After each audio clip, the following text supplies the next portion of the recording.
एक नई वीडियो के साथ आज मैं फिर हाजिर हूं, आपका होस्ट दोस्त विक्रांत जोशी। आपका स्वागत करता हूं मेरे रिव्यू मास्टर में। यदि आपने इस चैनल को सब्सक्राइब नहीं किया हुआ तो अभी कर लीजिए और बेल आइकन को भी प्रेस कर दीजिए। यदि आप मुझे सोशल मीडिया फॉलो करना चाहते हैं, लिंक डिस्क्रिप्शन में मिल जाएगा और स्क्रीन पर भी मिल जाएगा। आप में से कई लोगों का प्रश्न ये होगा कि मेरे बाल कहाँ गए। तो कोरोना को देखते हुए बाल बाहर नहीं कटाया जा सकता था, इसलिए घर में यही हेयर स्टाइल बन सकी और वो मैंने बना ली। अपनी सबसे पहली खबर की बात करेंगे तो वो ऑक्सीकेयर की तरफ से आ रही है। डीआरडीओ ने यह सिस्टम बनाया है। यह सिस्टम दो तरह के वेरिएंट में उपलब्ध होता है, एक ऑटोमेटिक वेरिएंट होता है और दूसरा मैनुअल वेरिएंट होता है। ये एक ऑक्सीजन सप्लाई सिस्टम है जो कि यदि मरीज के अगर उसको ऑक्सीजन मरीज को दिया जाए तो इसमें जो 10 लीटर का पूरा टैंक होता है उसमें ऑक्सीजन भरी होती है और ये सिस्टम के माध्यम से जब SpO2 लेवल गिर रहा होता है तो ये ऑटोमेटिकली इस सिलेंडर से उतनी ही ऑक्सीजन मरीज को देता है जितनी की उसको आवश्यक हो और उसको हाइपोक्सिया ना हो। इसमें मैनुअल भी होता है, ऑटोमेटिक भी होता है। जैसे मैंने आपको बताया, मैनुअल में ये होता है कि SpO2 लेवल घटने पर इसको बढ़ाया जाता है, जबकि ऑटोमेटिक में ये होता है कि इसमें कुछ करने की आवश्यकता नहीं होती है, ये ऑटोमेटिकली सारी चीजें कर लेता है। तो एक तरह से ऑक्सीजन डिस्पेंसर सिस्टम है। इसके 1.5 लाख क्वांटिटी का ऑर्डर अब भारत सरकार की तरफ से दे दिया गया है और ये पीएम केयर फंड से ये पूरे पैसे दिए जाएंगे और ये लगभग 350 करोड़ रुपए का पूरा प्रोजेक्ट होने वाला है। तो ये जो ऑक्सी केयर बनाया जाता है वो कई कंपनियों को टेक्नोलॉजी ट्रांसफर किया गया है डीआरडीओ के द्वारा और इनके द्वारा ये बनाया जाएगा। आप जानते हैं कि डीआरडीओ केवल टेक्नोलॉजी डेवलप करती है, इसका मैन्युफैक्चरिंग नहीं करती है किसी भी चीजों का। तो उसी प्रकार से उसी नियम से इसकी भी खरीद की जा रही है। ये जो सिस्टम है वो डीआरडीओ ने अपने हाई एल्टीट्यूड पे हमारे जो जवान पोस्टेड होते हैं उनको ऑक्सीजन देने के लिए बनाया था और अब ये कोविड पेशेंट में या चाइनीज वायरस पेशेंट में इस्तेमाल किया जाएगा। तो जो भी है अच्छा है, बहुत बढ़िया है। इस प्रकार की चीजों को अहमियत दी जा रही है अब। पर ये क्या अहमियत अगर 4 महीने पहले दी जाती तो आज बहुत से लोग ऑक्सीजन की कमी से मृत्यु को प्राप्त हो रहे हैं, तो उनकी जान बचाई जा सकती थी।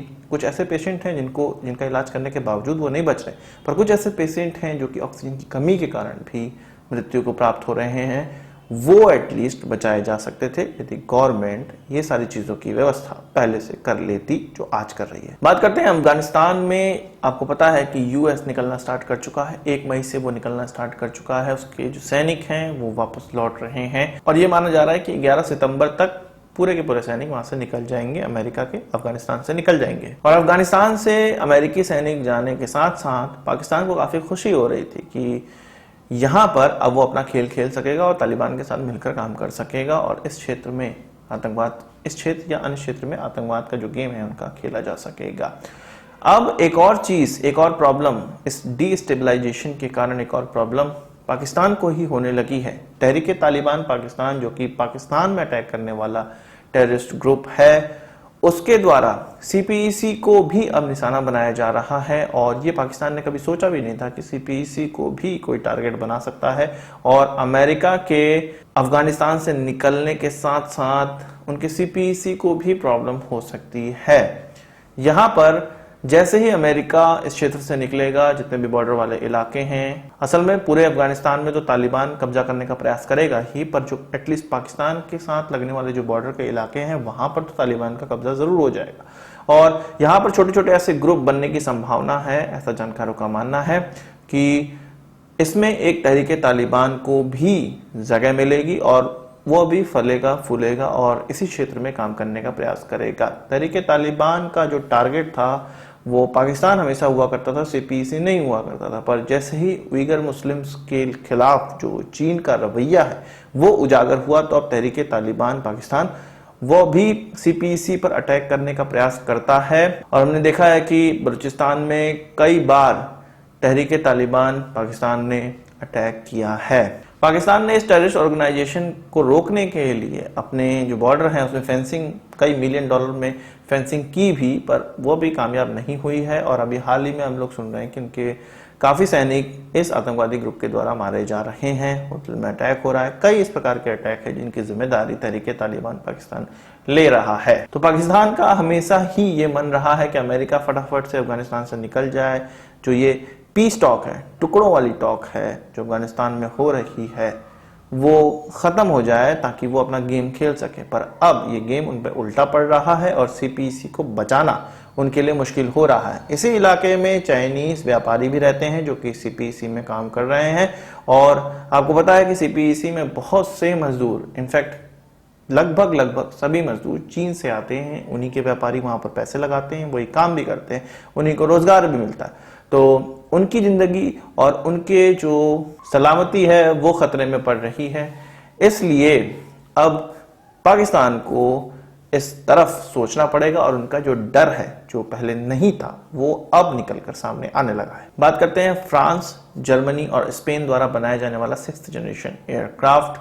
उसके लिए फंडिंग की प्रॉब्लम ऐसा सुनने में आया था कि हो रही है, और जर्मनी के द्वारा अभी फंडिंग बड़े बड़े प्रोजेक्ट को नहीं दी जा रही है। तो अब उनके जो पार्लियामेंट के सदस्य हैं उन्होंने भी इसको क्लियर कर दिया है और ये कहा है कि उनको ये पता है कि इनके लिए फंडिंग नहीं हो पाएगी और फंड क्रंच चल रहा है, फाइनेंशियल स्थिति सही नहीं चल रही है।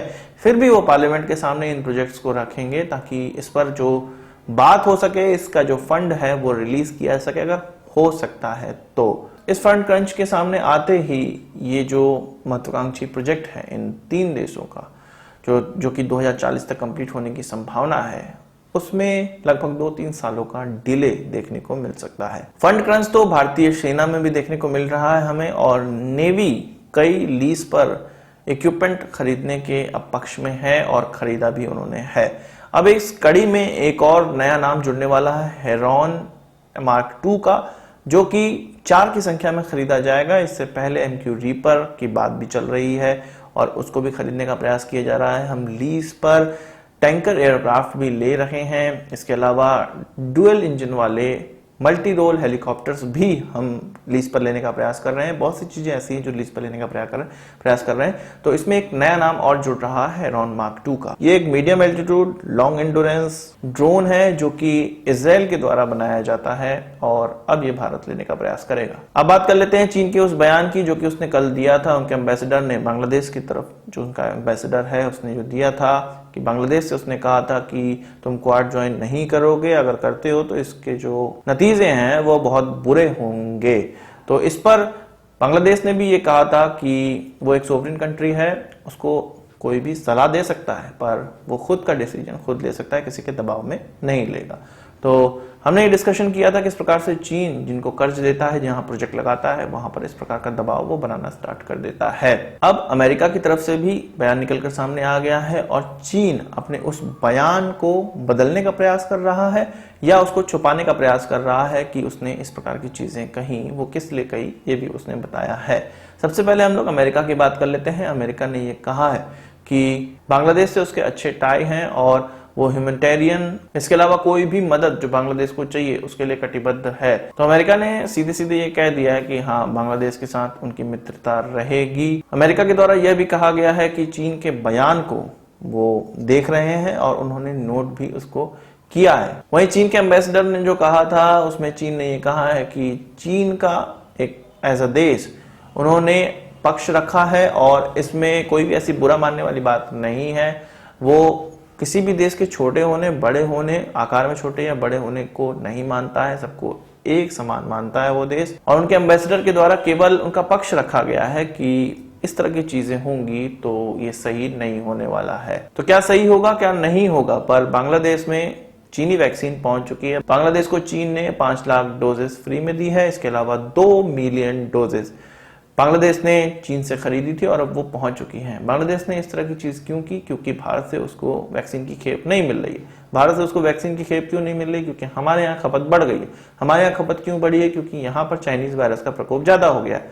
क्यों हो गया ज्यादा? चीन ने यहाँ पर करवाया है। ये सीधे सीधे डिनोट हो रहा है और चीन जो हमारा वैक्सीन एक्सपोर्ट हो रहा था उसको रोकने के लिए इस प्रकार की चीज करवा दिया है। अब हमारे यहाँ की जो खपत है वो बढ़ी रहेगी, बाहर हम एक्सपोर्ट नहीं कर पाएंगे। ये अच्छी बात है कि हमारे वहां खपत हो, हमारे लोगों को सबसे पहले वैक्सीन लगे, पर किसी के षड्यंत्र के तहत ये चीज जो हो रही है वो गलत है। आज की इस वीडियो के लिए बस इतना ही। आशा करता हूँ वीडियो पसंद आया होगा, आपको बड़ा हमसे जरूर देंगे। इस वीडियो संबंध कोई सवाल सुझाव कमेंट बॉक्स में जरूर लाइएगा और यदि आपने वहां चाहे तो सब्सक्राइब नहीं किया उसे भी कर लीजिए, क्योंकि हम इस प्रकार की वीडियो लाते रहते हैं। नमस्कार, थैंक यू, जय हिंद।